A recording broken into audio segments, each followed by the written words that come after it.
Hello and welcome to our session 5. And today we will be talking about pedagogical practices. So, practices that teachers and early childhood education practitioners engage in on everyday basis in order to educate, teach, and care for our children. So, I will first cover the objectives for today's session. And the first objective is to point out the key elements of an effective framework for pedagogical practices. So we will be talking about effective framework that kind of guide our choices for pedagogical practices. And when we do so, we will get a lot of uh, practical advices, but also we will get the context to understand that these practices can really enrich our professional life, and also they are meant to do the best for our children. And our second objective is to present a set of practices that promote active learning in children, that promote collaborative learning, and promote children participation and ownership of their own learning. So let's start with considering what we mean by the framework for pedagogical practices, so the framework which guides our choices, as I mentioned right now. So the framework, the design of the framework, of course, is guided by the question that we all educators have as a starting point in our professional life. So how learners learn best? So how our children learn in the best possible way? How they how we can help them to maximize their potential? What choices, what practices we use in order to help our children to learn best? And when we start thinking about this question, we will be eventually actually thinking about our practice, about our pedagogical practice split in three main parts. And the first element or the first part of this framework is engaging learning environments. Yeah, so we need to think about the learning environment, the way it is structured in order to support learning process of the child. And the second element is about actually methods of teaching or methods of learning. So we will think about what are those activating methods that we can use in our everyday practice in order, again, to help our children to learn best. And the third element, of course, is about making observations, documenting our observations, and assessing the progress. This third element is an element that we will not consider during this session. We will be talking about it during session 6, so the next upcoming session. And today we will primarily focus on two elements, which was the first and the second element. So the elements on learning environments, and the element on activating teaching learning methods. So this is now the scope for today's session, and let's start with the first element of the framework for pedagogical practices. And it is going to be about various learning environments that promote child's engagement, that promote his participation, and promote his learning process, and of course advance the skills of the child. So let's consider first why we will be talking about learning environments in the first place. As I mentioned in earlier sessions, when we work with children, we have to understand that every situation, every second, every moment in child's life and in interaction of an educator with a child, so every such situation is a learning situation, and every place can actually become a place to learn. It doesn't necessarily Learning doesn't necessarily have to happen only in the classroom. Learning can happen during the transition activity, let's say in the corridor while the child is dressing up, or it can happen in the lunch area while the child is feeding themselves. It can happen during the outdoor play. It can happen in any moment when the interaction between the child and an educator, or between the child and the child, or between the child and the environment takes place. So let's agree that learning is something uh, much broader than what we are used to think about learning. Learning indeed takes place in every moment in the child's life. Uh, Second reason why we talk about learning environment is uh, again to emphasize that the child is not just a passive item, or he is not just the subject, or he is not subjected to learning. He is not the uh, he is not something that learning is imposed upon. We have talked about child's we have talked about the role of a child being actively involved in learning, and that's how the interaction with the environment is taking place, and that's how the interaction with other children or with other people around takes place. So learning is viewed from the social constructivist perspective here, and as we remember from the previous sessions on learning theories, that the social constructivist theory emphasized the importance and actually the value of interaction uh, in uh, in the learning process. So again, just to summarize that, interacting with the environment, being a part of the environment, exchanging with the environment and in the environment is something that really has an impact on the child's learning. So, what are these learning environments?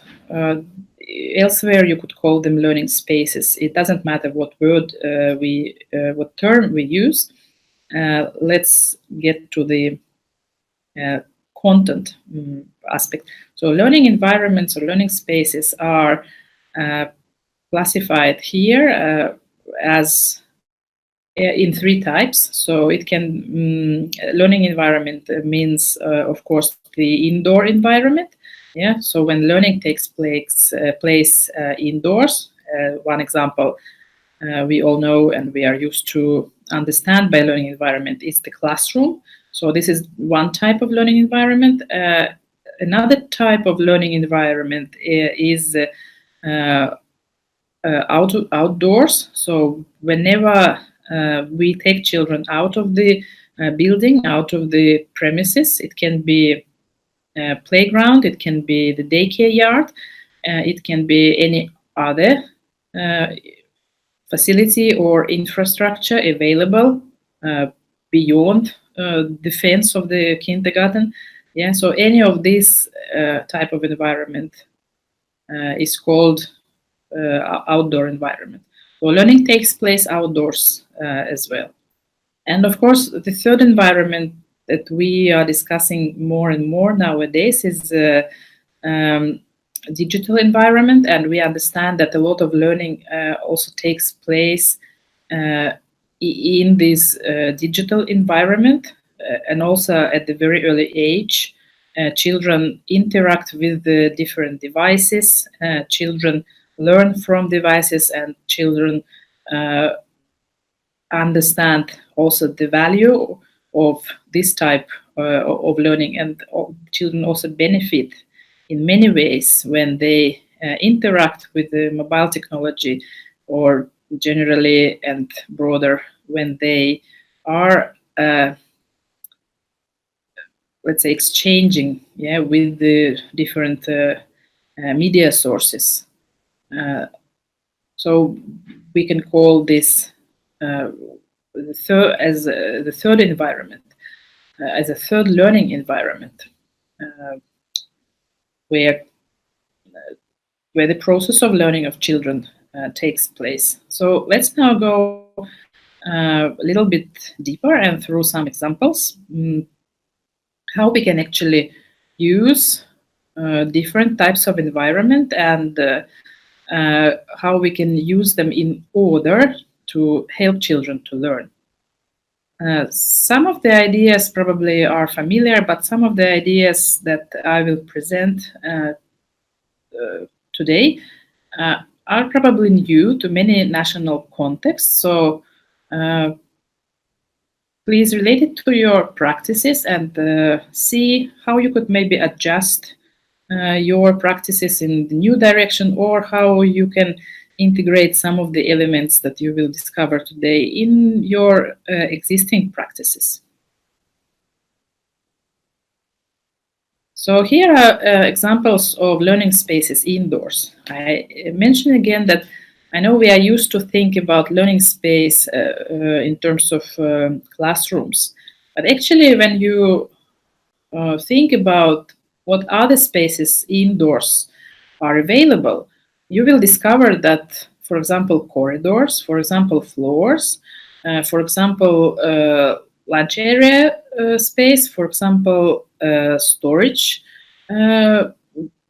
cupboards space, or many other spaces which actually we do not normally consider as learning environments, but they can become learning environment. And you as educators and practitioners, you are in a position to actually initiate the modification of the indoors environment.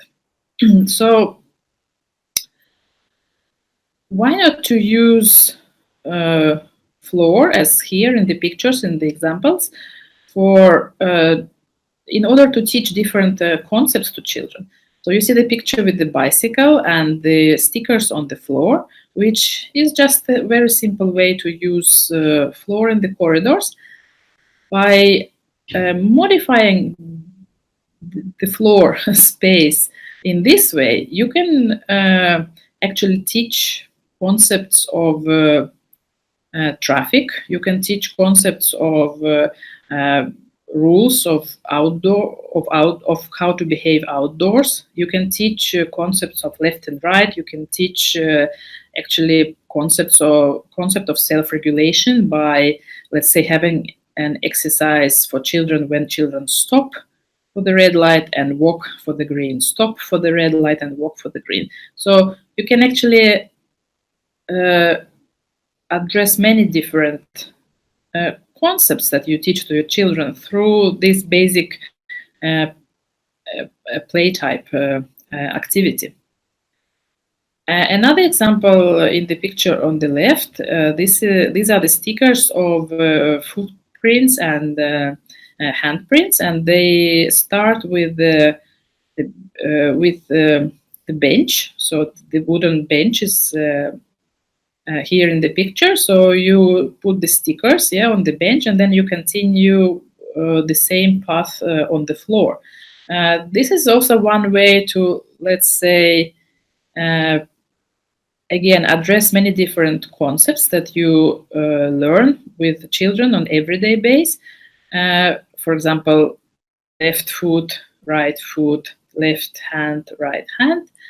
But also you can actually think of this activity as one that promotes physical skills in our children, because you will have different heights. You will have a bench, which is a bit high, but then you will have a floor, which is at different levels. So the children will have to practice their physical skills by going along the bench and then down to the floor. And then you can design actually many different paths or put many different obstacles or items as part of the walking path.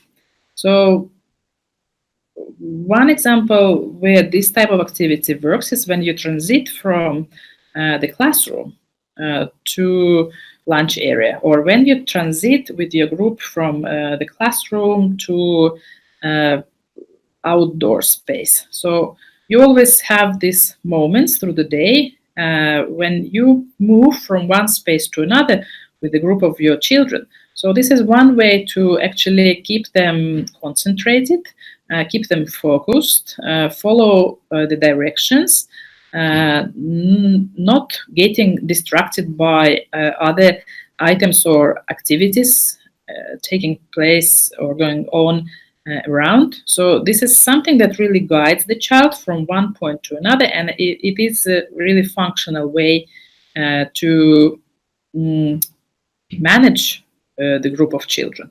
So think about, again, what kind of space you can use maybe in your kindergarten or in your early childhood education center in this way, and try and modify and see how it works and how children actually respond to this.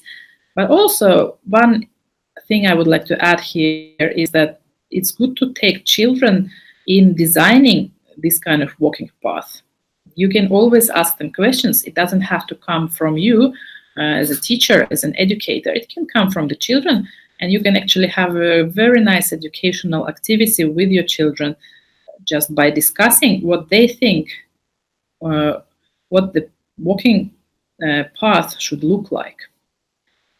So these are very simple examples, and I think if you just think about it and have a good eye and read your context and your space where you work at, you will definitely find many ways to use other indoor environments than just classroom.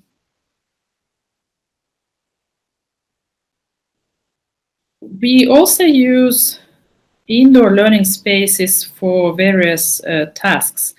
Well, of course, we can have a design in terms of playstations, which is, like, let's say, a more traditional way to structure the classrooms in early childhood education centers. But also we can think about, again, floor space or soft cushions or different types of rugs which are in your classrooms as something that also can be added, yeah, as an element to the learning environment. Here in Finland, for example, children do not always have to perform their various tasks by sitting at the table. We make use of floor space again, as you see in the pictures, and the children can work in groups of different size. Yeah, it can be a pair work, so you will have only two children working in one space on one particular task, or it can be a bigger group of children who are working on one particular task altogether. So again, do not feel necessarily prejudiced towards using the floor, towards using any available space in your classroom in a new way. When we talk about digital learning environment, yeah, and we all agree that it is an important element in people's life nowadays, and it's also an important element in children's life and children's learning. So why not to think about using digital learning environment for educational purposes? Of course, nowadays there's a lot of talk and discussion about too much time in front of the screen and about too much abuse of different digital tools, and about lack of control on the parents' part over the use of the mobile technology or digital learning environment in our terms. But again, we have to understand what we are actually talking here about, because digital devices, they are just tools, and examples of tools are many in our life. Fork and spoon are tools. Chair is a tool. A book is a tool. A train is a tool. So a mobile device itself is also just a tool. And this is what meaning or what value we give to this tool. That is what making actually difference. So when we look at use of digital learning environments and digital devices from the educational point of view, we understand actually the value of using the tools. For example, here in the picture you will see two boys with a teacher who is supervising and guiding the activity in the classroom. And these boys are playing a memory game on the screen. And this is already a familiar game to the children of this age. And this is just, let's say, another way to play memory game. Of course, memory game can be still played in the traditional way, but this is just to give a new touch or a new perspective to the children, and also to maybe drive their interest and maybe drive their or boost actually their motivation to play a memory game. So again, this is how we use technology. If we have an application which is meant to promote skills in children, there is nothing, again, nothing wrong with the use of this, with the use of technology. Of course, we have to just remember about the role of a teacher or a practitioner or any other adult in this process. And the role is mainly to regulate or help children understand how much time they need to spend with a certain device or with a certain educational application. And that is also something that could be discussed with children, which will make them understand why they would use mobile or digital learning, and for how long they it's healthy, or for how long they need to use it in order to actually benefit from this experience, in order to learn from this experience. And now we will switch to the next learning environment, which is outdoors environment, or depending on your context, you can name it out of school learning environment. Again, it doesn't matter what word or what term we use in different contexts. It's more again about how we use different learning environments which are beyond the building of the school, the building of the kindergarten, or beyond the, let's say, key premises through the day. And here are just some examples, but again, depending on the national context and depending on the type of nature or type of climate or type of services you have in your neighborhood, you can make use of different learning environments named here. Again, when I have Finland as an example here, we have a lot of forests and we have a lot of play parks for the children. We have playgrounds, we have sports facilities available for the children, so we can use all this.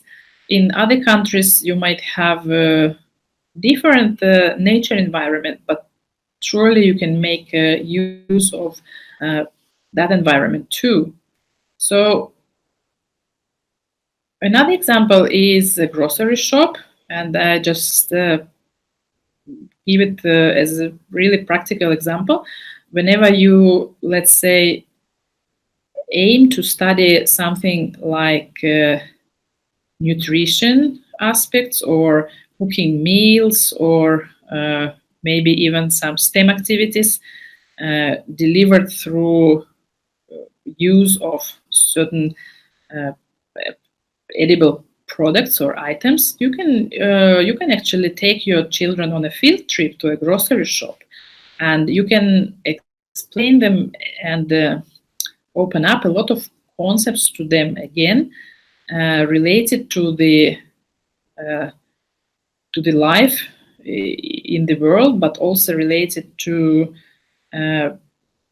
like I say, if you have a topic of nutrition, related more specifically to a certain more narrow theme. For example, you are planning to cook an apple pie because you might be studying fruits as your theme, fruits and vegetables. So why not to go to the grocery shop and show the children where we actually buy the fruits and vegetables and explain where they come from to the grocery shop and kind of extend the picture, extend the children's understanding about, let's say, an apple or a banana or a cucumber, if those are, let's say, the vegetables and fruits you are looking at under a specific theme. So any field trip to any available facility in your neighborhood, like library, museum, theater, farm, is always good to use because that, again, to repeat myself, that adds to children's understanding about the outside world. Because we know nowadays we have a problem in many national contexts in many countries that children are driven by cars from one place to another. Children do not walk so much anymore. Children do not have an opportunity to explore actually the environment where they live or the environment which is around or the environment of their community. We have less and less of these kind of opportunities, and that is pity in itself. But one way to actually again get back to extending children's understanding is to use all these available elements in your community. So here in the picture we have a picture of the library and then a picture from the museum, and the one picture as an advertisement for upcoming opera event that the children are invited to attend. And also here is another picture where the children were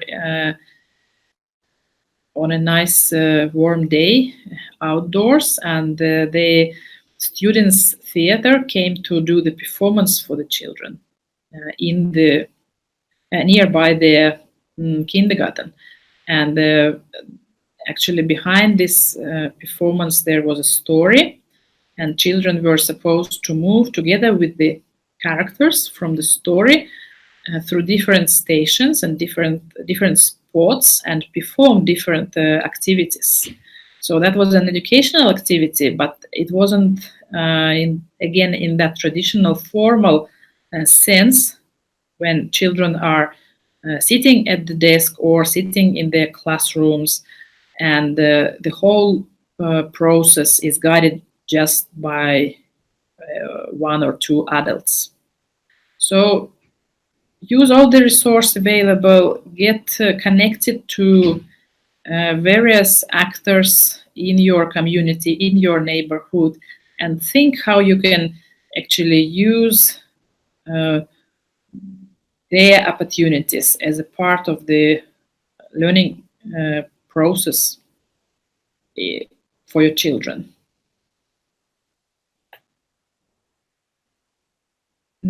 So now when we have covered the first element on importance of learning environment and on different types of learning environment, we can switch to the next element, which is about play-based and active methods. We will consider this aspect also in relation to the learning environment, because it's not possible to separate active learning from use of different learning environments. So you will see even more examples of different learning environments and how they can be used when we use play-based and active teaching and learning methods. So again, first of all, let's consider why we are talking about active learning. And what we mean by that is, again, in line with the social constructivist theory, which emphasizes that the child is an active learner. The child is an active agent of his own learning. The child is really capable to take ownership of his learning. And this perspective is actually in contradiction to another view on the learning process. And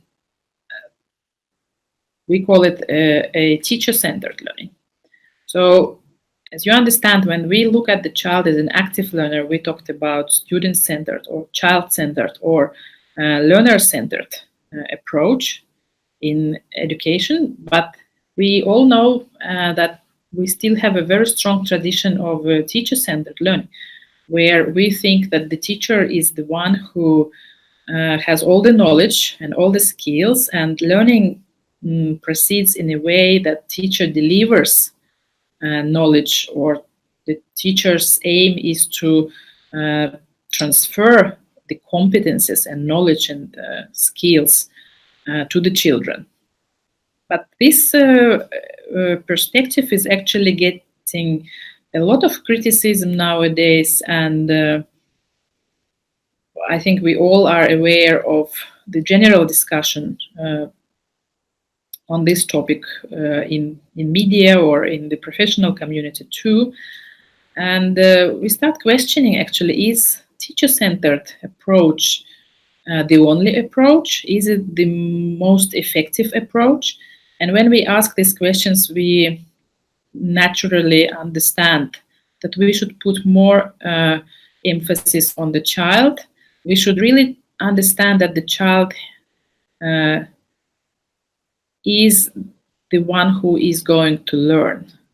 Learning always happens within the child. Learning always takes place by that child. We cannot imagine the situation that some other person would learn something for that child. Learning is something that belongs to the learner, so it belongs to the child, and that is why we really shift towards putting more and more emphasis and also discovering the value of student-centered or learner-centered or child-centered perspective in education.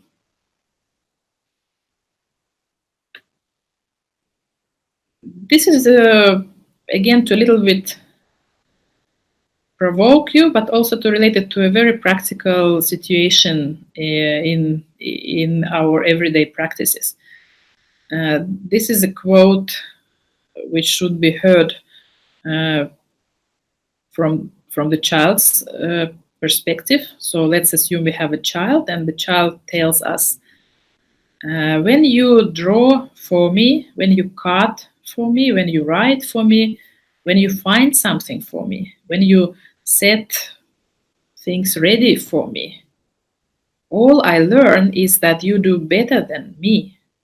So when you start thinking that, yes, we are so used to help our children, we are so used to do things for our children, but is that the situation, is that the opportunity for the child to learn? And the answer that we hear from the child is that no, everything what the child learns is that the teacher or the adult or parents do it better than the child himself. So, of course, naturally, we are driven by our instincts to care, to help, to protect our children. But we always have to stop at some point and think about the reasonable balance, because not every situation actually requires so much adults' presence or so much interference. We really have to understand that a lot of that experience, a lot of activities, or a lot of that action can be performed by the child himself in order that child learns. So it means again that we, as teachers or practitioners, educators, parents, we need to have very good self-reflection skill, and we need to understand what is the right situation for us to actually do things for the child, and what is not the right situation at all to interfere or do for the child. As an very practical and very actually functional alternative, we should consider another option, that we do it together with a child. And then when we think that way and when we act that way, we are more likely to help child to learn. Of course, we understand that they still need an adult and a teacher, an educator, a parent. But again, keep reminding yourself what is the right balance, how much I really need to get into certain action, or can the child take over and maybe make an effort and try something in order the child himself learns. So what now we would mean by active learning methods, so methods that we will use in our practices, given that the child is given an active role, child has the permission to become an active learner. So active learning methods, they are meant to develop certain skills and competences in our children that they will need in the future. We all are aware and we have heard about the 21st century skills, and I had the reference to this aspect in my earlier sessions. So in order we want our children to become independent, in order we want them to be critical thinkers, in order we want them to be creative, to be able to communicate with each other, to be responsible for their action. So in order to reach all these goals, we need to start very early by using active learning methods and by making the child an active learner, and by giving the child ownership of his own learning. And of course, this approach and the learning methods, they require in the first place, again, they require the fact that we accept that the child is going to be the active learner. The child is going to be the starting point in his own learning process. What actually active learning methods give us? Give us, but also, of course, what they give to our children. We talked earlier about importance of motivation, because if the person generally is not motivated, learning will not necessarily happen. Learning cannot be forced on somebody. Learning is something that happens because the person needs to learn certain skill to be more competent, to be more able, to be more skilled in something. And this is something that is inbuilt in our human nature. We are actually active doers. We are actually self-motivated from the very first day in our life. So learning has to be something that becomes joyful. And active learning methods actually help a lot in that direction. Because when the child is active, when the child is interested, when the child participates in his own learning through implementation of active learning methods, he will enjoy the process of learning. Active learning methods also imply that we use multisensory activities. We look at the whole brain child. We do not necessarily work only on one skill area at a time, but we have to broaden our perspective and think that we can blend different skill areas and we can actually activate our whole brain, and that is one way to promote learning in children. So we again understand that active learning methods are very helpful in that direction too. As I mentioned, child is more likely to be interested and motivated just by being a part of his own learning process. And of course, when we talk about young children that we work with, we have to again remember one of the effective characteristics of learning that we talked in our earlier session about, and that is play. So play, whenever learning happens through play, or whenever learning happens through any playful activity, it is more likely, again, to contribute to a more successful learning, to advance in child's skills and child's competences. So play is, or playful type of activity is another characteristic of an active learning method.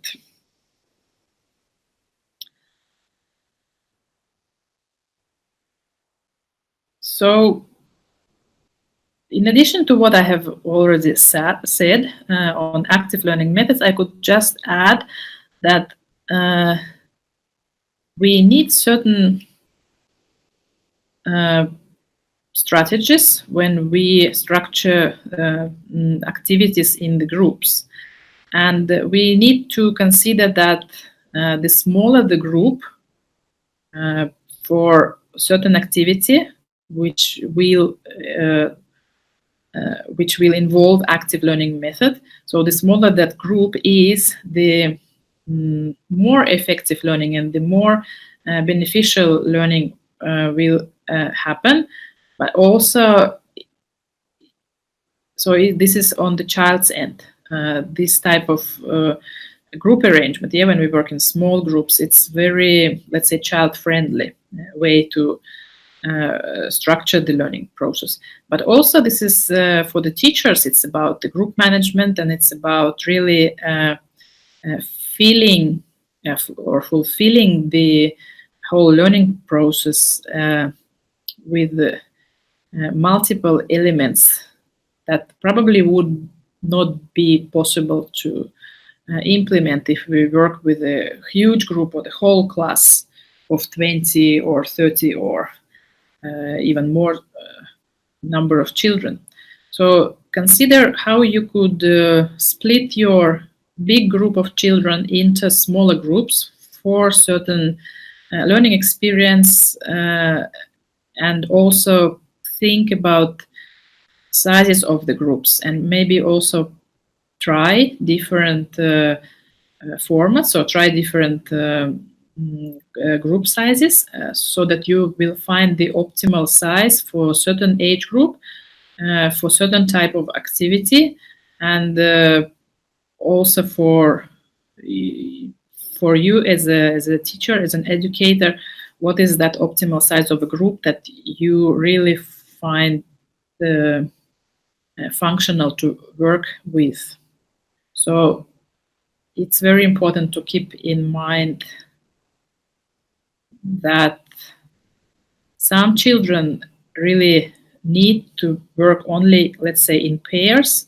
Some children actually maybe benefit more from working in bigger groups. But again, see the size of the group and minimize, because the practice and the theory has proved that the smaller the age, of course, and the smaller the group size, the more effective learning takes place. And of course, active learning involves a lot of interaction. So by that, children will be constantly in a situation where they practice, where they naturally practice their social skills, their interaction skills, their negotiation skills, and probably also their problem solving skills. So these are the aspects to keep in mind when we start thinking, okay, what active learning methods are and how we would implement them in our practice.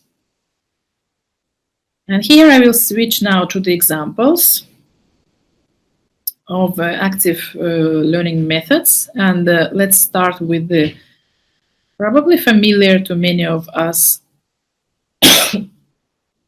sorry, to many of us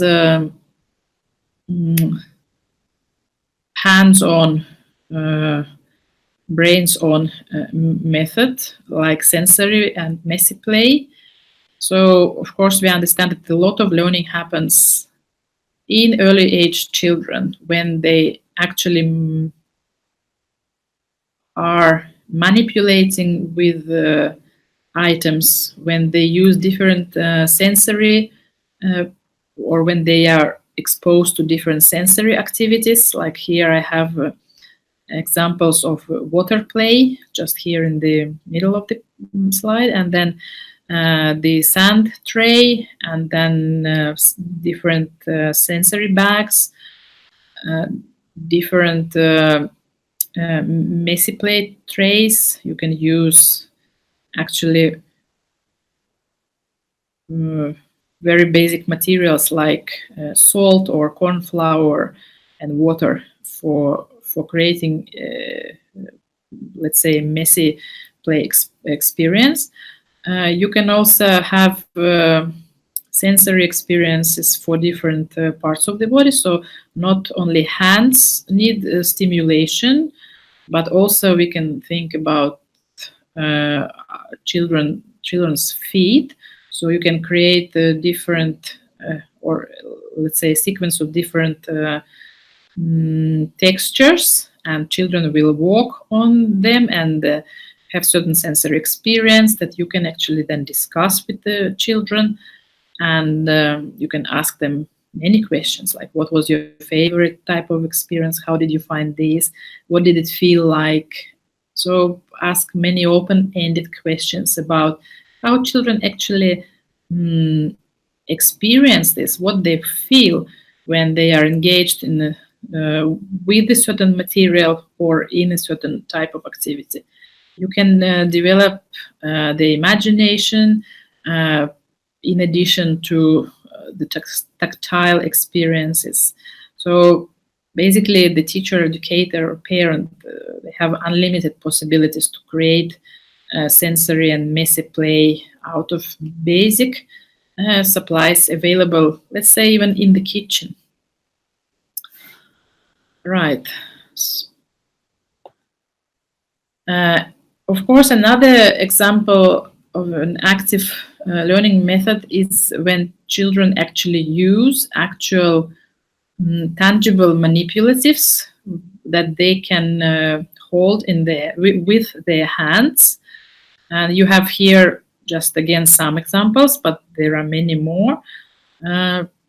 Many more materials that you can use. It can be material specifically designed for educational purposes, like let's say certain cubes or certain tangrams series or certain counting or sorting manipulatives. But also think broader, and I would really recommend that you would just go into your kitchen cupboards and explore what you have there and create activities with the materials you have by your hand, because not all these fancy materials are available all the time or in all the places. So why not to think creatively and differently and maybe do, let's say, basic sequencing exercise with basic kitchen supplies, silverware. Yeah, the child can do a sequence with a fork, spoon, knife, 2 forks, 1 spoon, 2 forks, 1 spoon. I mean, it's really good to start again reflecting on ourselves, on our thinking, and look around, give a good look around what you already have. And you will find a lot of material that you can actually use for educational purpose. Because as I say, not all this material are, for example, available with us when we go outdoors or when we go elsewhere. So use the material that the environment already contains, and then let's say make it or integrate it into a purposeful educational activity. Right. Again, as you see here, we talk at the same time about two things, about active learning methods, and also we can see how else we can use different learning spaces. And I can describe these activities one by one so that you would understand actually the purpose of the activities, and also you could think how you could apply or let's say even maybe modify these activities so that they would serve the purpose of your educational goals, or maybe the purpose of different age groups we work with. So on the left-hand side, there is a picture with a grid, 3x3 grid, which is made on the floor, and you just take a basic masking tape and you make such grid. You can of course have it 4x4, 5x5, depends again on the level of complexity you want to work on, and also on the age group you work with. So that was what we call a coding activity. So we or children, they become coders. Yeah, they explore professions of the future. But also we, as teachers, we have our own objectives, our goals to target. So we practice letter recognition, And we combine these two elements together, and we've got a playful educational activity. For that activity, you would just need to make single letter cards and use the letters that you are currently exploring or learning with children, and then also design certain code cards, which you also see here on the floor. The code card has the random sequence of letters in the grid, which means that when the child picks up a card and he becomes coder or decoder, he has to follow letters one by one on his card, and he has to find the matching letter in the grid, and he has to jump into that space, into that square where that particular letter is. So first card we have here is IAOIN. So that means that that is the sequence that the child will jump on the grid. And that's how the game proceeds. The next child will take a next card and do his own sequence of letters. So what you basically target here is that you target literacy skills. But as you understand now, it involves more than just that. It involves also physical activity skills, and it involves actually many other things like left, right, looking back, looking forward, bending, and also crossing something what we call midlines. Yeah, the children will have to cross left, right, up, down, back, front lines in order to find the letter which is next on his or her code card. So it's literacy, but it's again not in that traditional sense with the pen and paper at the desk, but literacy which we practice through the movement. Literacy which we also practice together with physical or motor skills. So that was one example, and the next example is in the middle picture. You have again the aim to practice literacy skills and to practice, let's say, phonics, letter recognition with your children, and you have these letter cards placed in the pockets of a clear pocket dice. This is again the dice can be purchased, but actually, if you think again a bit broader, the dice can be made by hands. Of course, adults can do that. So once you have a dice and once you have pictures of letters in the pockets in place, you also have pictures of animals on the wall, and the initial letter in the name of the animal has to correspond to one of the letters in the pockets of the dice. So again, the idea is that children will practice matching the letter, the visual symbol, and they will also say the name of the animal and match to the sound, which is exactly the skill that we naturally teach to children of the early age. But this is again a fun way to do it. This is through movement. This is through using tangible manipulatives, and it's always a lot of fun for children to play this game. And next picture is a picture with the shapes on the floor, and it doesn't matter what shapes or what colors you put in this particular exercise.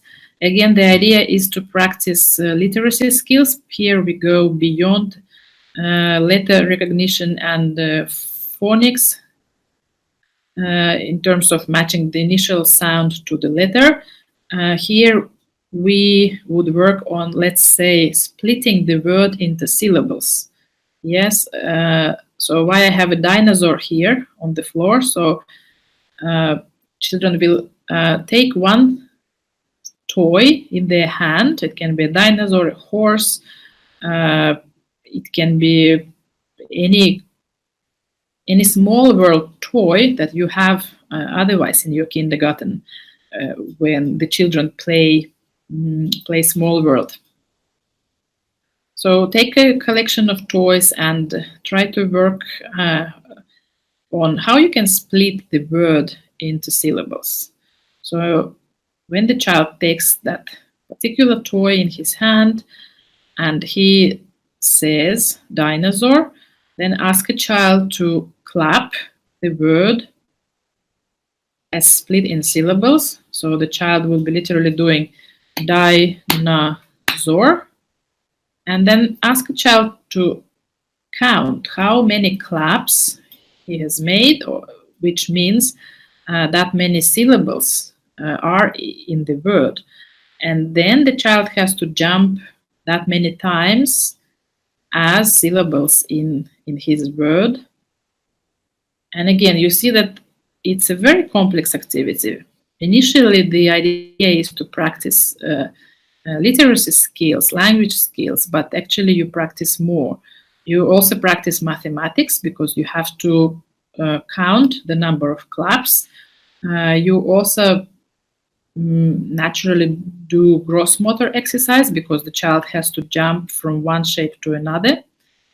So, as I say, this is the activity that involves different skill areas in one playful, child-friendly activity. So these are just examples, but of course, depending on your language and depending on the objective you are working on, you can modify this. And let's say if your language doesn't necessarily require practicing syllables, then you could probably use the same shapes on the floor for making sentences or for making just simple phrases. Yeah, so then you would have an example: I go to school. So the child would be counting. The child initially would be making the whole sentence by himself. Then the child will count how many words in the sentence, and then the child will jump that many times as words in the sentence. So you can actually go beyond letter sound recognition and beyond syllables. You can use this for more advanced children and at a more advanced level for building sentences. And now we can talk about next group of skills, or next skill, mathematical skills, numeracy skills. We teach our children numbers. We teach them understanding the concept of quantity. We can teach actually many other concepts like size, shape, measure, and so on. So the concepts that we naturally explore with children at the early age. So let's again think that how we can build an activity that would be based on the idea of active learning method, and at the same time we could actually, as teachers, target our objectives of exercising numeracy concepts. So here are examples of using, again, floor or the rug or any other again space that you will find appropriate and relevant to this activity. On the left hand side picture you will see a line with made of numbers. These are apple apple symbols with numbers. You will notice that you have apples of two different colors here. This is actually having a purpose and meaning. Why? But let's start with let's consider like options how we can use this kind of number line. So number line can be used again when you transit from one space to another. You want to manage your group, or you just want to draw their attention to numbers. For many different purposes. So ask your children to step on one on one number. So one child per each number, and naturally you have a line. Yeah. So because you can also think that okay, this is the way to teach the concept of lining up, because this concept is not again something that comes naturally. You have to teach it, and that is one way to teach it to children when they use their visual sense and when they are given a certain task. Yeah, you will eventually make a line, and children will eventually understand what, let's say, the concept of line is. If you are more into practicing numbers, or maybe it can be next step in this your activity, you can ask children to say what number they actually stand on, and each child will look down on the floor and say what their number is. If you want to practice more advanced concepts like even numbers, odd numbers, you will draw the children's attention to the fact that every green apple is an even number and every red apple is an odd number. You can try to jump again different sequences. You can jump only even numbers, or you can jump only odd numbers. So this is how children will also exercise their motor skills. You can also design an activity when you introduce the concept of one less, one more. So you can ask child to find a number which is one more than 3. And again, they have a line of numbers. It's very visual. It's very helpful for them to understand that numbers are something concrete, not anything abstract, which again helps the child to learn in the best way. And then the child will accordingly find the number you are asking for. So these are just examples how you can use the number line. And another example is here in the picture where we use shapes of different colors. Again, you can have a memory game if you have double of each number, or you can just open up. So you can place actually the shapes in a way that face down, so number down, and then the child will open up each card and say what number he discovered. Yeah, like one example of this activity. Or the child will jump or hop every yellow shape and then tell what numbers were there. Or you can again modify and find many ways to use and actually integrate many concepts, many mathematical concepts, but also many skill areas in one activity. So again, everything what makes a child active, everything what makes the child move, use his body, having a concrete experience, something that child can see right here, right now, and identify. Yeah, so these experiences are really effective learning experiences. I also mentioned here that it's very important to teach quantity, the concept of quantity to children in early age. Particularly in Finland, we think that it's actually much more important to teach to the children understanding of the quantity rather than just technical counting. So by technical counting, I mean that when we count beyond 10, beyond 100, beyond 200, we don't think that this is an indicator. I mean, technical counting is not necessarily an indicator of understanding of the concept of number and quantity. We think that technically children will always, of course, learn counting with time, and it's not the most important skill, let's say so.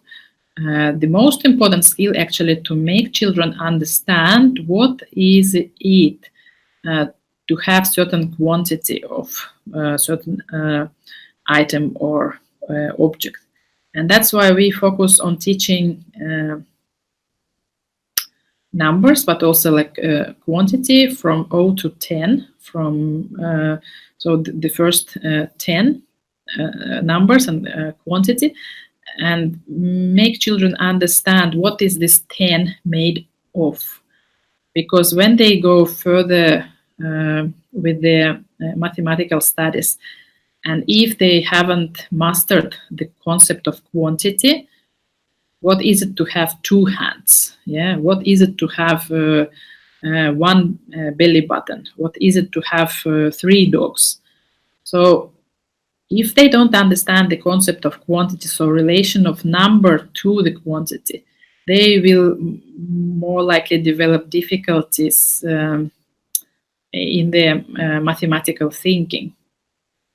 So there are many ways, of course, to teach and learn the concept of quantity, and this is the main focus in early childhood education in Finland. Because as I say, technical counting, like repeating words, repeating numbers, does not necessarily indicate that the child understands the concept of quantity. So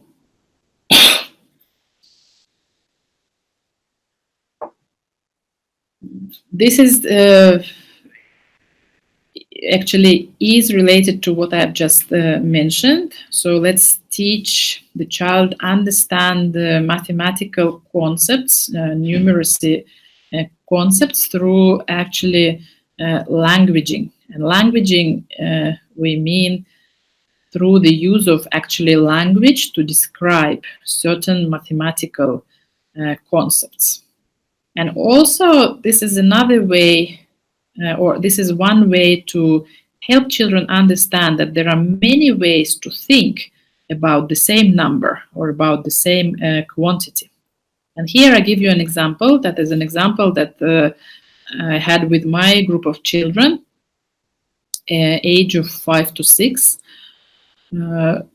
And we were having a morning gathering where generally the size of the group is 20 children, and we are every day counting how many we are on that day, and children notice that we are 19 on that particular day, or we counted that we are just 19. So we started literally technical counting 1, 2, 3, 4, 5 up to 19, and then we started to actually think how else we can understand that we are 19 children today without maybe counting, without doing head counting one by one. Because there are many ways actually to understand that we are only 19 today. And then children come up with very interesting ideas. One child says that, yes, I kind of know that we are 19 because normally we are 20. He knows that the size of a group is 20, but today that one child is away. And that is how I understand that we are one less. And that is how I come up with the 19. And that is a valid explanation. That is one very good way to actually understand that we are not 20 today, but 19. Another girl says that I have a different way of thinking about 19, because we are sitting on two benches. Children sit during the morning gathering on two benches, 10 children on one bench and 10 children on another bench. So that girl says that I see that this bench is full, so the bench has all the children that normally sit on it. It's 10, but this bench is missing one, and I know that they are 9. So she will add the number of children on one bench to the number of children on another bench, and she will also get 19. So, which is also a valid way to think about the number and also about the quantity. Uh, but then there is another child who is raising his hand and says that I still have another way to think about 19. And he says that yesterday we had 18 children present in our group because 2 were away. So he remembers that yesterday we were 18, but today this one child came back.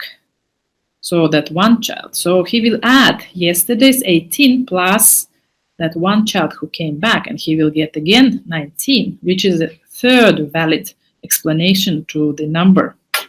So it's really important to teach children to understand mathematics or basic numeracy concepts through explaining, through putting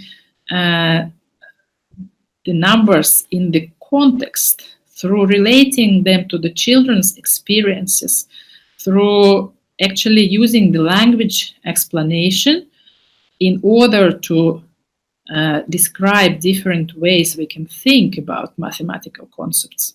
So think about that, and of course, again, it's just about teachers, adults, parents' imagination, how they can work with this idea and how they can extend this idea and actually use this idea in everyday base.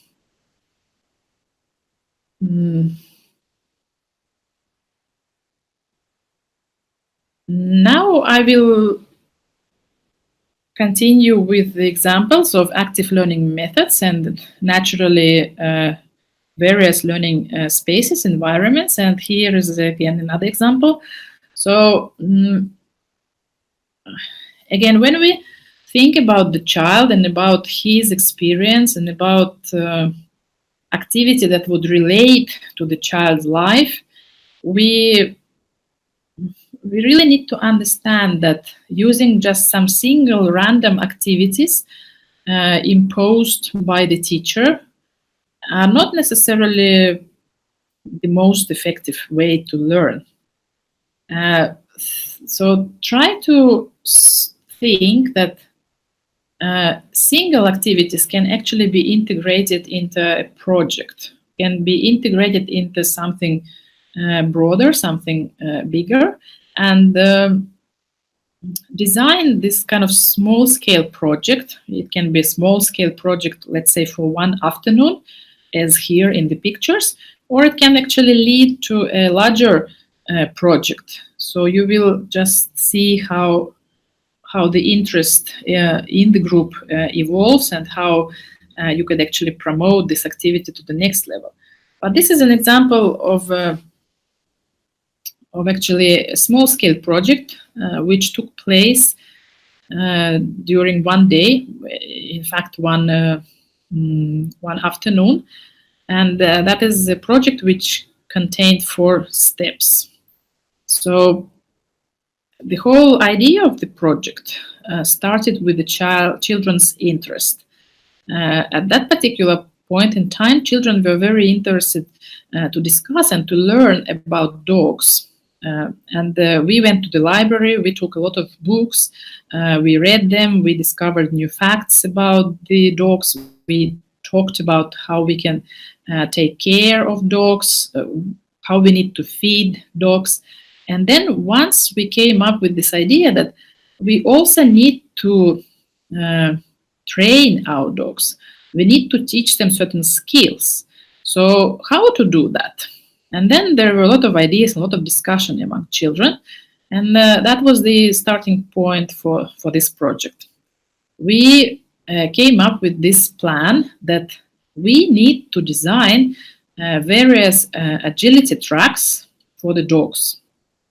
And when we design, yeah, we take paper and a pencil and we like draw actual design of the agility track with different supplies, equipment, height differences, and so on. And when we have got our plan, we will build the track. And to build the track, we will use just any supply or any material that we find in our classroom. It can be blocks, it can be wooden bricks, it can be geomags, it can be any kind of small object item manipulative that children think is relevant to use in this activity. So children went to collect the items around the class. They built their agility tracks according to the design they have drawn on the paper. And then they took actually the small world dogs, the toys themselves, and then they started to play. So they started to test the functionality of the agility track that they designed. And then, as you see, children were working in pairs or in groups of 3 in different stations, in different spots where they built the actual tracks. And then once they have tried their own agility track, they were asked to rotate around the class, so they could switch to the next station or next spot and try another agility track that was designed by another team of children or group of children. And this is how they went around all the spots, all the stations, and had a lot of fun because it was, as you see, a playful activity, but also, if you think about learning aspect, it is a very complex project. It has actually involved many different skills as a whole process. It started with designing, yeah, so they had to really already use their even some of their mathematical skills, yeah, when they designed and draw different shapes in different sequence. Then they had actually they were given a lot of independence and power to look for appropriate items or blocks or pieces to build. And then also it was a teamwork, so it involved naturally negotiation because children have different opinions on different aspects. So they had to negotiate with their pair or with their other partners in a small group and decide about their final design, yeah, and about the final use of material for building the truck. So, but it was a play. It was a play type activity. So again, you will see that it's an active learning method with the use of, again, various learning spaces. Some of the children are on the table and some of them on the low table, or some of them were actually on the floor. But the idea again is that see any activity you design or you structure or you design together with children and you discuss it together with your children. See activity in a way that can actually invite practice in many skill areas, which, as I said, will automatically mean that we employ our brain, our whole brain, yeah, multiple zones in our brain at the same time. And here's another activity. Here is the use of the learning environment and this is the gym in the school. It's an activity which again involve different skill areas. During that activity, the objective was to practice bodily bodily awareness. So basically, where we have knees, shoulders, back, head, and so on, and different parts of bodies were drawn in the pictures, and you will see piles of pictures on the floor. So children were also having small bean bags. You can also use any other material, maybe rice bags or whatever other material you find appropriate, something small that children will eventually be able to carry with that certain part of their body. And the whole game proceeds in a way that children are split in, let's say, 4 groups around the gym, and each group will have their own set of body cards and their own set of bean bags or rice bags. And then one by one, they will draw the picture card, they will see the body part, they will take the bean bag and place it on that body part that the picture suggests. And then they have to carry in one way or another. They have to figure out. It's a little bit of problem solving now here. They have to figure out how they carry that bag on that body part towards the center of the gym, where you will see the hula hoop in the middle. Yeah, and then each child has to reach the hula hoop in the middle of the gym and drop the bean bag inside the hula hoop, and then get back to the team so that the next team member can do the same action. And then, of course, some teams are quicker and some teams are a little bit slower, but this is not the game that would actually emphasize who is the winner and who is not the winner. This is rather the game that will be explained through the terms of good teamwork, through the terms of cooperation, and this is how we should actually open up the value of this kind of activity to our children. Another example, outdoors environment and active method again. Let's say we practice mathematical skills, and in this particular activity we practice the concept of time, but also other aspects like body awareness, physical exercise are involved. In the first, in the picture on the left, the concept of time was studied in a way that children stand up in a line facing forward, and then the teacher will say certain color in their clothes, and they have to look at themselves and find that color, and then the teacher will say how many different types of steps they have to take. So for small step, for seconds, we agreed with children that we do small steps like toes to feet. So that was for seconds. For minutes, they would do a regular step, and for 1 hour, they would make a big jump forward. So let's say the teacher says those who have blue in their, those who are wearing blue today, they can do 5 seconds. And then the children understand that, okay, they have to first find, are they wearing any blue, and then make that many steps.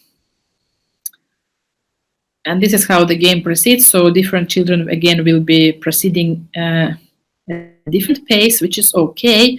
It's not a competition game, and this is not the idea to compete. This is the idea to become self-aware on topics of, let's say, what color I'm wearing and what steps I'm making in order to move forward.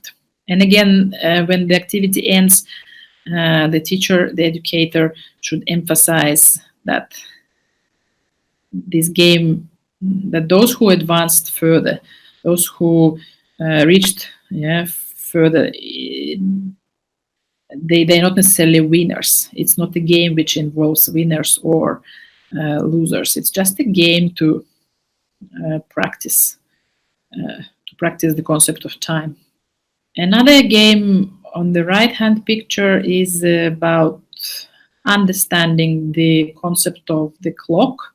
So the children were standing in a circle. Each child was a number, like on the clock from 1 to 12, and then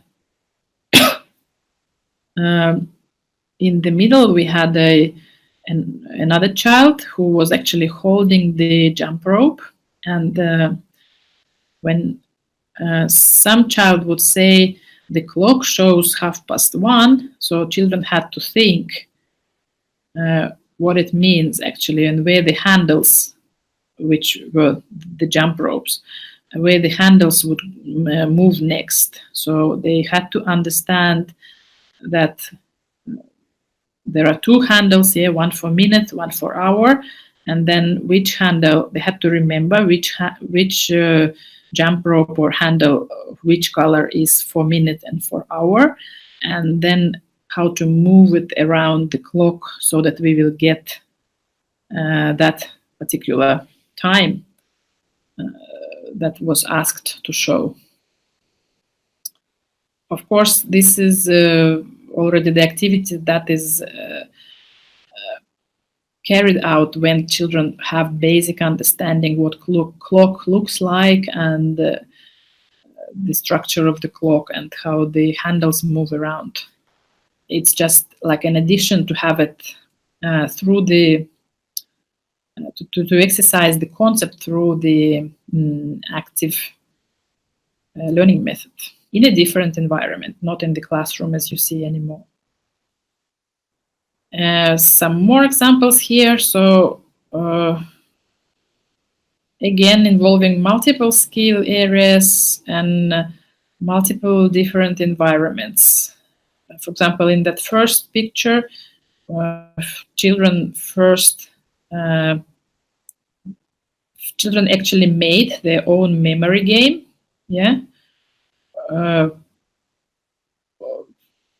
It was up to them to decide the topic. So they made them in the class. And let's say there were two pigs, two cows, two wolves, two foxes, and etc. And then children went outside together with their set of cards, and they had to actually place all the cards face down first, but then one by one they would turn the cards face up and see the picture of the animal and try to make phrases or make sentences or make story which would involve that particular image or that particular animal drawn in the card. Again, one example, there can be many other applications developed further. Second picture, stations in the forest. If you don't have playground, if you don't have proper facilities available, you can always again think creatively and design your own stations or circuit track in the nature, in the forest, as in this case. For example, you just need basic supplies, like here, two ropes, or two strings, which are attached to the two different trees, and children are practicing balancing. Again, you can start planning this activity with children when you are indoors. Yeah, what kind of supplies we have? Yeah, we have strings, we have balls, we have hula hoops. So what kind of circuit we can design?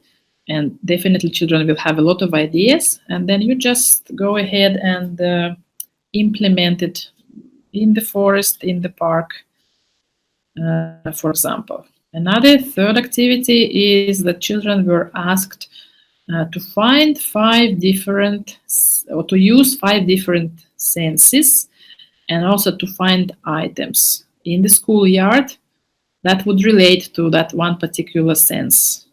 or 5 senses altogether. And then they were holding their pencils and worksheets with them, and they were supposed to draw the items that would correspond to a certain sense.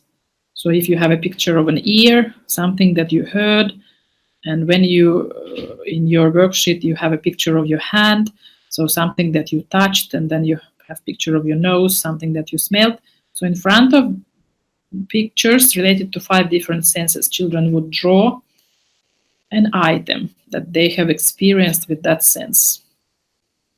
And fourth example, matching game. So you may, as a teacher, prepare a certain template. Here in this example, it's different leaves or different pieces of material, and then go outdoors and children try to match or find something which relates to the picture.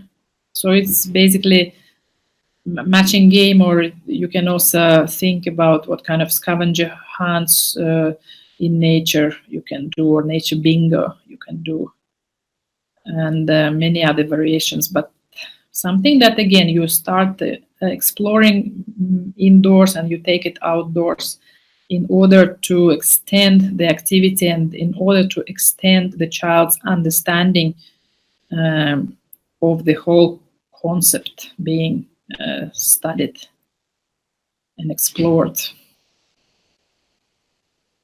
And more examples here.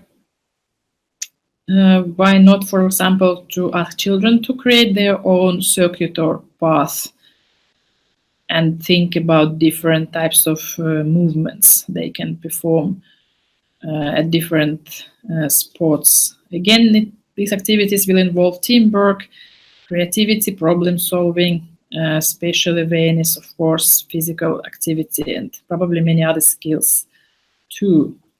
Or on the right hand side, you will see the actually implementation of a mathematical concept, symmetry. Yeah, when you study symmetry with children, of course, you can start studying symmetry indoors and use different supplies like mirrors or any other games which would enhance understanding of the concept of symmetry. But then why not to go outdoors or maybe even indoors, and not to create, why not to create a pattern so that the children also visualize and understand the concept in that way, using their body. I think it's very important. I just get back to this to conclude. I think it's very important to really think that our body is a resource, is one of the most important learning materials, which is always with us. And we can always learn letters, numbers, mathematical concepts, many other concepts through actually using our body and designing activities around the use of body as a resource, as a material. So actually, what I have talked so far is also called multimodal learning. And so when we talk about using different learning environments and different active learning methods, and when we talk about using whole brain approach, when we merge and work on different skill areas at the same time, basically all this time we also talk about something in education we call multimodal learning. And why actually to emphasize it again is that children at the early age, they do not have abstract thinking skill. Children at the early age mostly function, or their brain functions in a way that what I see and what I can reach and what I can try and what I can test, that is the source of learning. And life is really complex and multimodal in nature itself. And we seldom actually, with early age children, explain things that, okay, now this is mathematics. Yeah, when we count your buttons on the jacket, it's mathematics. And now it's not mathematics, but it's fine motor skill when we practice to do the buttons. Yeah, right? We don't explain it like this to children. We just do the buttons. We just do the buttons and we count them at the same time. So activities with children always involve many skill areas at the same time. And that is exactly about the complexity and about multimodality as a core concept in learning in early ages. So once we understand that experiences of children are multimodal, we understand that learning is multimodal too. And just for your reference, short kind of descriptions to open up the concept itself is in this slide, and I will just sum up in a way that multimodal learning is about using different modalities, modes, or media, whatever word you would prefer in different contexts. So basically using your different senses or using your different skill areas at the same time in order to interpret, create meanings, produce different types of messages. So the examples I have shown you so far, I think each of these examples can be also given as a reference in relation to this definition of multimodal learning. Because every example from discovering the concept of number to discovering the concept of symmetry, every example I have given today actually is about creating meanings or producing messages in different ways. So making child understand that one and the same thing can be done by many different ways, by use of many different skills. So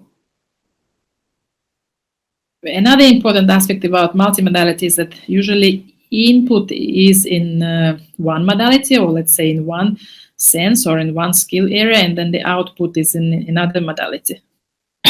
We will see more examples on that now. The whole concept of multimodal learning is actually going back to the theory of Howard Gardner on multiple intelligences. And this is the theory which I'm not going to consider in details now, but this is for your reference, again, to support your understanding about the concept of multimodal learning, that just as Gardner talked, that people have multiple intelligences. So people have multiple ways to learn. We understand that the concepts we teach to children also should be explored from the perspectives of different, let's say, intelligences. So by use or by combining different types of intelligences. And I think that active learning methods are actually very much about that, as I have told you through today's session, about combining different skills that the person or the child naturally has. And often Gardner's theory and also maybe the whole concept of multiple intelligences is misinterpreted or misunderstood, and sometimes it's narrowed down to the concept of a dominant learning style. But actually we have to really make a clear difference now, that Multimodal learning and multiple intelligences theory is not about emphasizing any dominant learning style in a child or any uh, style that is a priority uh, to you as a priority to be used in learning. You have probably heard that many people around say, "Oh, he's a very visual child, so let's provide a lot of visual material for him to understand better." Or you say, "Oh, that is a very kinesthetic child, yeah, the child who is all the time on the move and doing physical activity and movements. So let's provide more of those activities that he can learn. That is how he learns." Let's move away from this narrow understanding of multiple intelligences and learning styles, and let's agree that actually we do not limit to only one learning style or as the key learning style of a child, of a person. We rather look again at the whole idea from the perspective that these ways, these different intelligences, they coexist at the same time and they are mutually reinforcing each other, and that is how we actually advance learning in our children. So as again, the examples today have given you uh, an understanding that we do not use just one learning style, just let's say physical exercise or just visual support. We use them together. We try to combine them, and that is how we advance. That is how we structure our pedagogical practices, and that is how we, of course, advance learning in children. Again, this finding is or finding on use of multimodal learning as the most effective way is supported by the research which is carried out nowadays in science in the science of brain, and we have our technology at that advanced level that we can really register how our brain works when we use uh, multiple learning styles at the same time.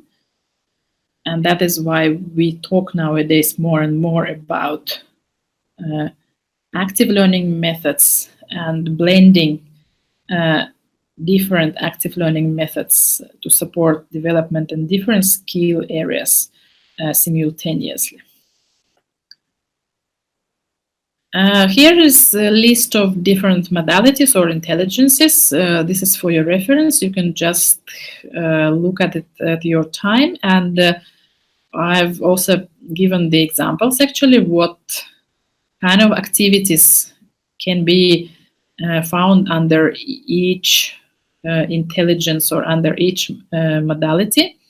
So when designing your educational activities, think about blending these 2, 3, how many you find relevant for different modalities, and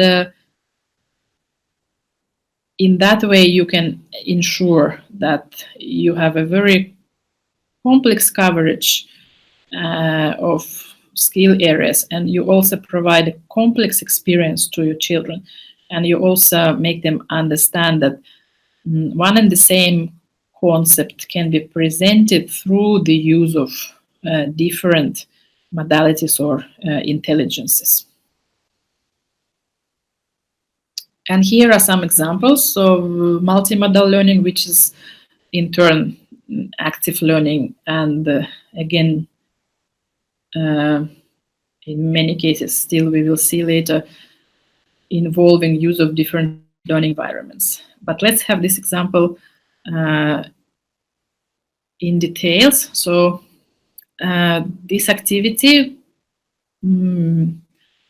started with the idea that each child had a favorite toy, and the they wanted to actually make a story about their toy. So what happened is that each child took their toy, one or two or three or that many they found relevant to the story they are about to tell about their toy, and then they actually draw the story that they were telling at the same time, and the teacher or the staff member would record the story at the same time as the child was drawing on the paper and putting own toys on the paper in a certain way. So you see, again, this is an active learning method involving child as an active learner, involving many skill areas. Yeah, we started with, let's say, self-awareness, what your favorite toy is. We continued with fine motor skills, and we draw, or children draw the story. And at the same time, children were using their language skills, telling the story, so putting the story in words. So complex activity, child-centered activity, because it was a child's own idea, child's own story, child's own toy, and many skill areas involved. So each child produced a story and draw a story around their own toy. Another example is, again, to advance children imagination, children learning skills, language skills, learning skills, of course, is to use different types of cubes.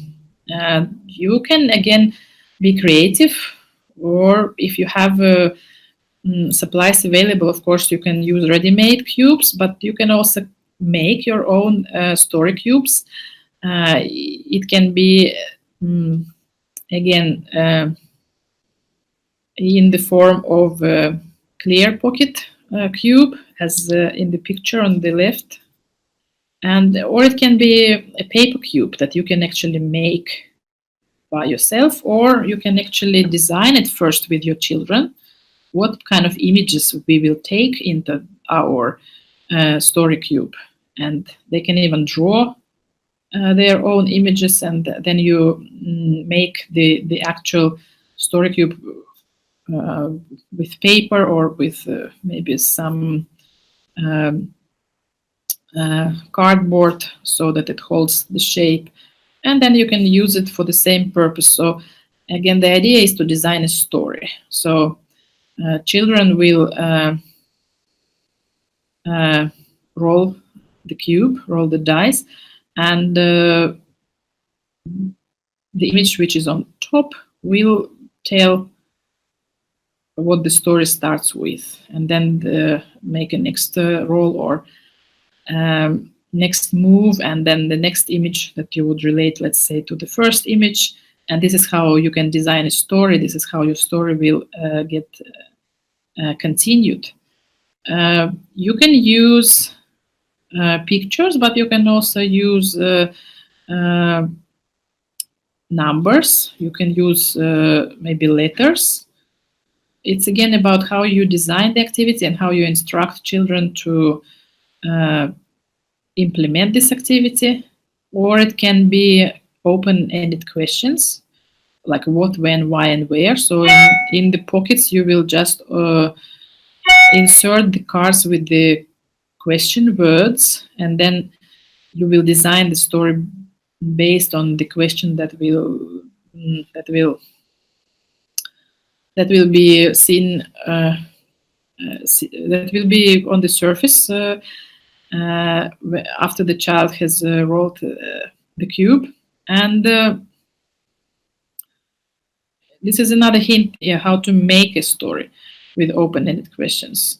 You can also have different story boxes, like ready-made boxes of items, or you can again assemble the boxes with children, asking them questions, what they think, let's say you are reading a book, which is, let's say, a fairy tale.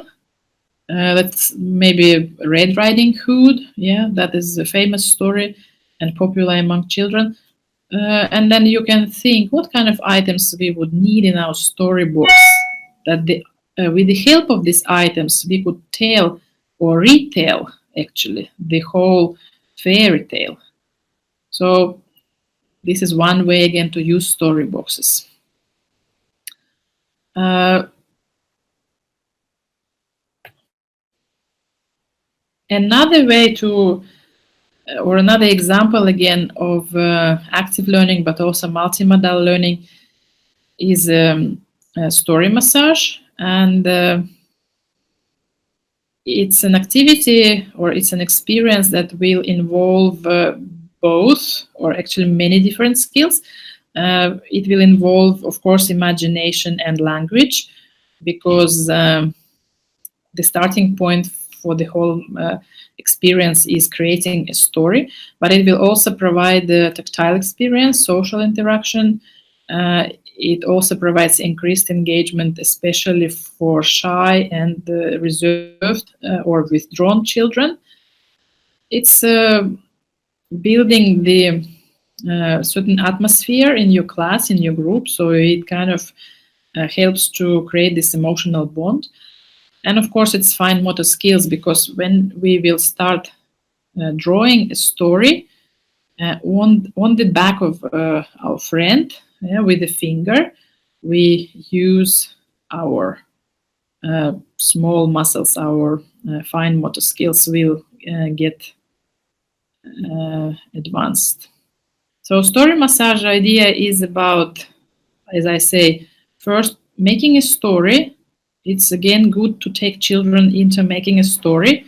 It might be a story related to something that they are interested at the moment, or you might be suggesting a theme for a story, and then you run a storytelling uh, exercise, maybe through story cubes, or maybe through open-ended questions, those hints that I gave above. And then when the story is made and adult has written down the story on the paper, the children will sit in a circle or maybe in a line on the floor, and then they will draw the whole story. They will think what kind of movements or what kind of lines we can draw, or what kind of movements we can do with our hands in order we tell the story, but in images. So originally the story was told in words, and now the idea is to put the story in images, or in images I mean certain lines or certain movements. So this is what I meant when I said that input uh, is through one sense. So input is through language skills, or language or speaking skills, but the output will be like drawing with fingers. So the output is with a different sense. So multimodal approach and multimodal learning and activities designed in that direction are exactly very much about having input in one sense and having output in a different sense. But of course, at the same time, as the list shown here suggests, at the same time you will work on many different skill areas and not just on those two, like language and then something with fine motor skills. And next idea is again to tell the story, but through the movement, or to do any kind of exercise, or any kind of to practice any concept, again through physical movement. First, I will explain the picture on the left. So you will see the picture drawn, and it is a circuit which which is actually made in the gym on the floor with available sports equipment and supplies. And different lines stand for different type of supply. We start with jump ropes, then we go with the bean bags that we throw into basket. Then we have basketball exercise, then we have hula hoops, and we have benches. Then we have a climbing frame, and then we have more supplies up to the end of the circuit. So,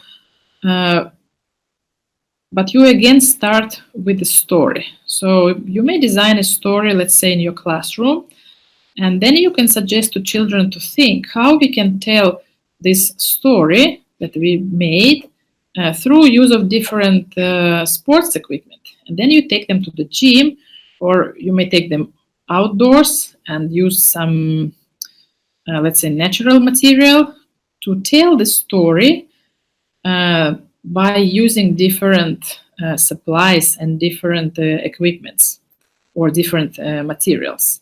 So certain scene in a story can actually be presented through certain movement, through certain action, supported by use of by the use of sports equipment or any natural material. So in that picture that is still on the left, and I described to you that we have a sequence of different supplies here. That was the story that children made about how they brought a very important letter to a fairy who lived in a forest. Yeah, so first the children made this story, and then we started to think, okay, how we design the circuit in order we can tell this story in the gym. And the jump ropes were used for warming up. Yeah, before we start our journey through the forest, we warm up.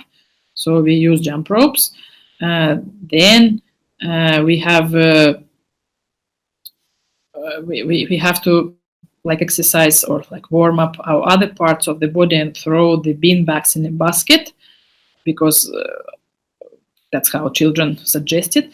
And then we have to be able to jump on the water from one lily pad to another. So that's how we came up with the use of hula hoops. So the children had to jump or hop, depends on their skill or their wish, from one hula hoop to another. And then they have to climb up in the trees. So they will use climbing frame, and then they have to do roly-poly when they will, let's say, move through the forest, and that is how they deliver the letter to the fairy tale. Yeah. So again, use of imagination, and the teachers and educators' role here is to guide children's thinking with open-ended questions. How could we express this idea? Shall we think that we could use this or this or this type of supply or equipment? What would serve best the purpose of this idea? So think together with the children, discuss, and don't think that their ideas are silly or stupid. It's their ideas, it's something relates to their experience, it's something that is meaningful to them. And that's why it is important to take it as children suggest. Another activity I will show you in this video now. The activity itself, of course, is run in the Finnish language, but I will kind of brief you what is going on there. So we have a group of children, as you see. As I mentioned, the group of children should be of an optimal size, manageable. Also, in order for all children to get involved and to have an experience of participation in the activity. So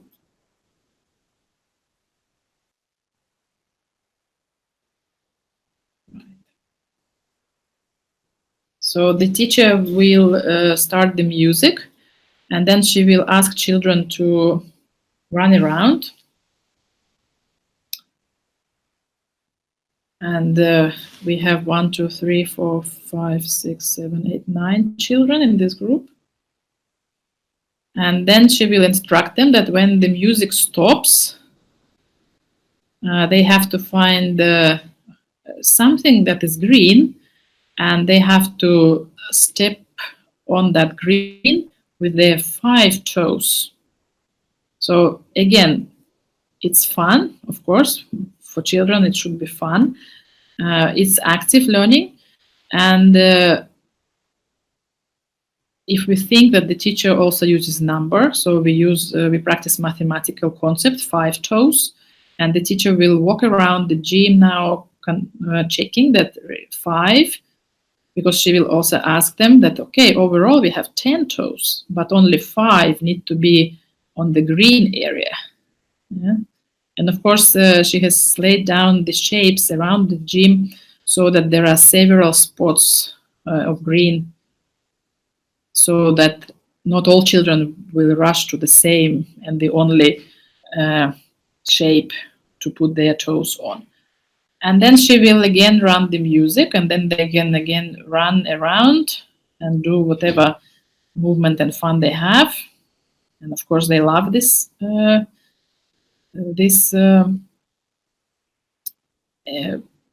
exercise. And then the teacher will stop the music, and she will ask the children to follow her instructions, and she will say that, okay, the one whose name starts with A, find something red and step on it. The one who has name starting with Anne, find something yellow. The one who has her name or his name starting with O, find something green, and so on. So she will make sure that each child will participate in this activity. So she will call each child's name, and each child will have one spot, at least one spot, to step on and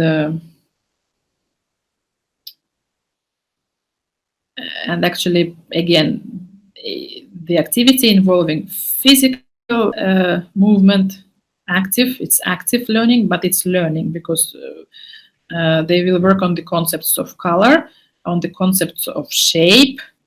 You can ask children to step on something that is not round, or you can ask children to step on a shape which is having 3 corners only, and so on. You can think about different properties and characteristics of the concept you work on. Here they are jumping because the teacher gave them the instruction to actually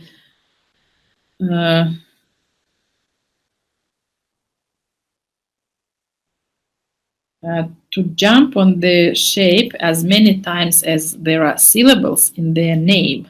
So again, they had to say their name out loud. They had to maybe clap or calculate how many syllables their name has, and then they had to jump that many times on a shape. All right, so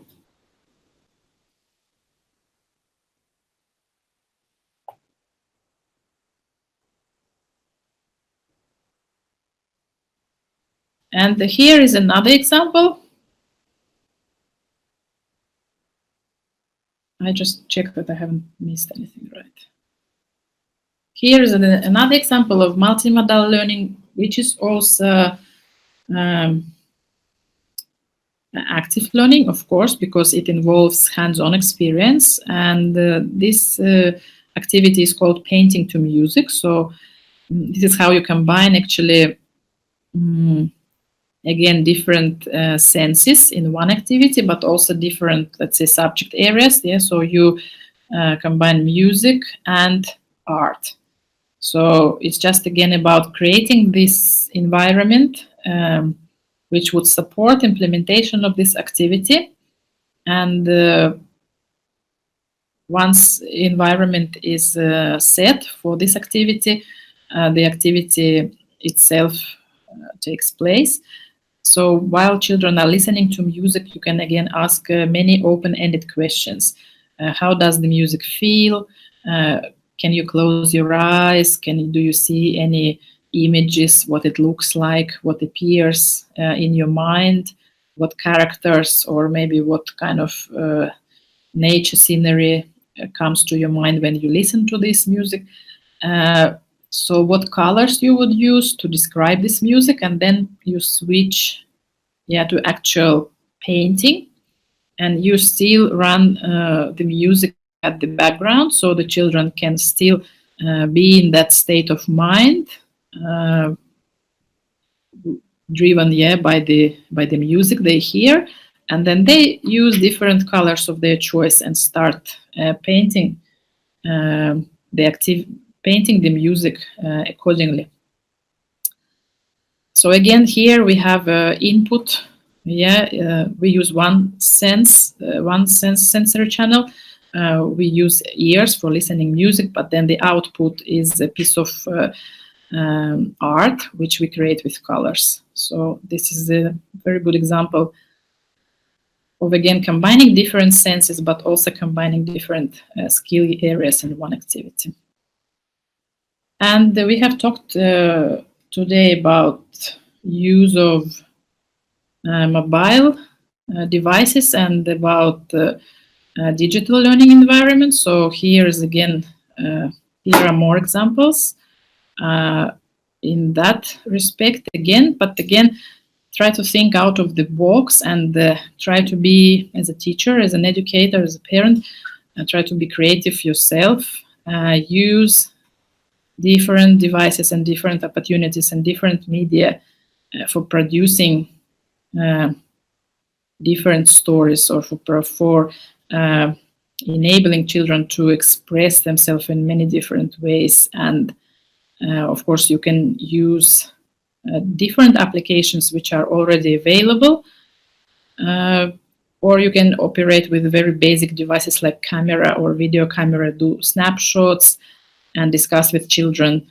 Let's say if you want to discover how you can use learning environment in your classroom, and then you ask children to just take snapshots of important places that they like to play in, and then you give them time to do the snapshots, and then you collect all the snapshots together and maybe put them up on the screen or on the desktop so that children can view what their favorite sports in the classroom are, and how we can actually bring new elements maybe, or bring even more details into those play environments to enrich the play of children. So starts with something very basic like use of camera, and then of course depending on the availability of different devices and applications, you can build more complex activities, educational activities for children. And here is an example, one example actually where one application called Book Creator is used. And I just describe it here in 2 slides, the first and the second one, in order you can really understand that the activity itself starts with the child's interest, and the device, the digital device, is used as a tool to actually support or advance the whole activity. It's not the first or the main thing that you start with, like by saying, okay, children, now we will use this application, so now let's play something according to that. It's not done that way. We need to remember that it has to be integrated into some naturally happening activity. And of course, children play is such type of activity. So children started to play, and they played horses. They took small world toys, different horses. They built a stable. They started to play. And they started to talk like horses. They started to interact and discuss something as if they were horses. And so this is how the whole activity started. And then the teacher noticed that the play is actually having a lot of sense and actually a lot of potential to be taken to the next level. And the teacher gently intervened and asked the children that can she just start taking snapshots or pictures of their play. And the girls in this play, they supported this idea. They had nothing against, and so the teacher would just take 4 pictures without any interruption of the play. And then the play continued in a way that the teacher asked the children to actually bring more details or more elements into their play. And they were very eager. The girls were very eager to extend their play by bringing these new elements. And then the teacher, when the game was finished, the teacher suggested that they can use the one application where they can now actually put all these pictures or use all these pictures for creating a story. And the children were given the opportunity to put the pictures in the right sequence, in the right order. And then the teacher suggested that they can modify the pictures if they find it relevant or interesting. They can also do or to produce various sounds that can be recorded on top of the pictures. And the girls were very excited here, and they were doing different sounds, like by snapping their fingers and using their hands and feet and producing various sounds. Also, some instruments can be used to make different sounds, so it's all recorded within this application, and then is merged together with the pictures. And then this is how you actually, or this is how the girls together with the teacher, they have created this the story, which actually was a book eventually, that they could literally turn pages and go through all the events in the story. And they were very happy also to give the name to the story, and the name was, or to the book, The Happenings to the Horseland. And the teacher brought it, the whole experience even further. The girls were actually showing their book, their digital book, their story to other children in the group and in the kindergarten. And everybody, of course, was excited because it was not just a visual book, it was audio-visual book, which contained both images, pictures, and sounds.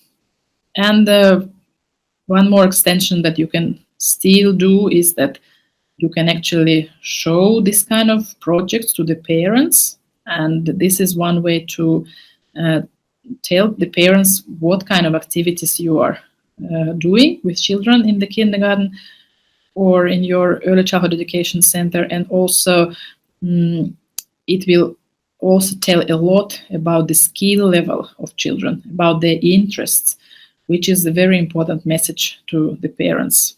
But it's done in a very mild way, not in the form of any strict assessment procedure, but in a child-friendly way, which actually is a record of the whole learning process. And in our next session, we actually will talk more about how you can involve children into documenting their own learning process. And actually, this is one good example in that direction too. Now, when we are approaching the end of our session, we see here the slide which contains an assignment for you. So when we listen today about use of different learning environments, about use of different learning, active learning methods, about use of multiple styles of learning, hands-on, brain-on approach in learning, about multimodal learning, combining different intelligences within one experience, one learning activity.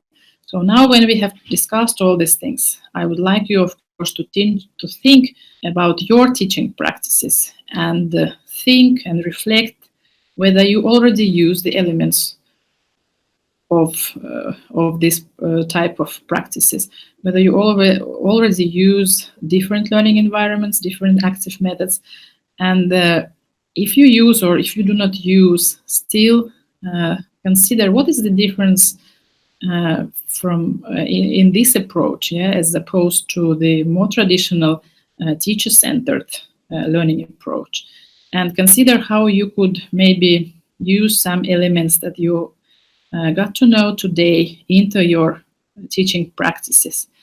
And when you go through this thinking process and your reflection process, as a follow-up, yeah, please design 3 activities which would involve these different elements, learning environments, active methods. And you design these activities also in a way that you could actually take them further and practice them during your internship in your internship location. This will be already like ready-made tools that you take with you, and you will test them in practice. So it's not just activity to report about your reflection, but an activity which actually will be carried further and implemented in during your internship experience. And once you have designed these activities, please submit them on Google Classroom. And